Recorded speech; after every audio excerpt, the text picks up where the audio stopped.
রাজধানীর বাংলাদেশ চীন মৈত্রী সম্মেলন কেন্দ্রের পাশে পুরনো বাণিজ্য মেলার মাঠে এবার ঈদুল ফিতরের নামাজের আয়োজন করে ঢাকা উত্তর সিটি কর্পোরেশন। সেখানে উপস্থিত হয়ে নামাজ আদায় করেন যুব ও ক্রীড়া উপদেষ্টা আসিফ মাহমুদ সজীব ভুঁইয়া। নামাজে তার কাতারে দাঁড়ানোর দৃশ্যের ছবি এবং একদিক থেকে করা ভিডিও নিয়ে দিনভর আলোচনা ছিল সোশ্যাল মিডিয়ায়। প্রচারিত ছবি ভিডিওতে দেখা যাচ্ছে ইমামের ঠিক পেছনে আলাদা একটি কাতারে দাঁড়িয়েছেন আসিফ।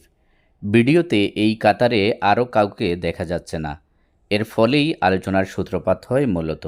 ঈদের এই জামাতে ইমামতি করেন কারি গুলাম মুস্তফা এবং বিকল্প ইমাম হিসেবে সঙ্গে ছিলেন মুফতি জুবাইর আহমদ আল আজহারি। একটি লাইভ ভিডিওতে দেখা যায় যে আসিফ শুরুতে অন্য মুসল্লিদের সঙ্গে প্রথম কাতারেই দাঁড়িয়েছিলেন।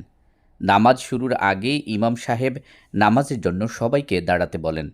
বিকল্প ইমাম মুফতি জুবাইর আহমদ আল আজহারি তখন ইমামের হাতের ডান পাশে একটু পেছনে দাঁড়ান।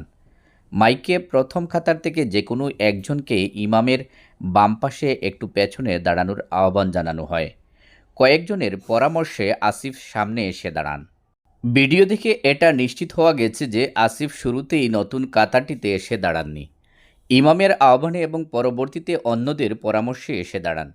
এমনটি কেন করা হলো সে বিষয়ে জানতে বিকল্প ইমাম, যিনি উপদেষ্টা আসিফের সঙ্গে একই কাতারে দাঁড়িয়েছিলেন, মুফতি জুবাইর আহমদ আল আজহারির সঙ্গে কথা বলা হয়।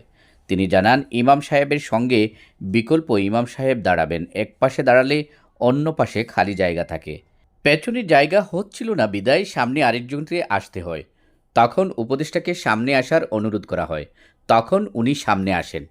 আর মূলত এক পাশের ভিডিও তৈরি করেই এই বিষয়ে সমালোচনা করা হয় সারা দিনভর সোশ্যাল মিডিয়া সহ বিভিন্ন মিডিয়াতে।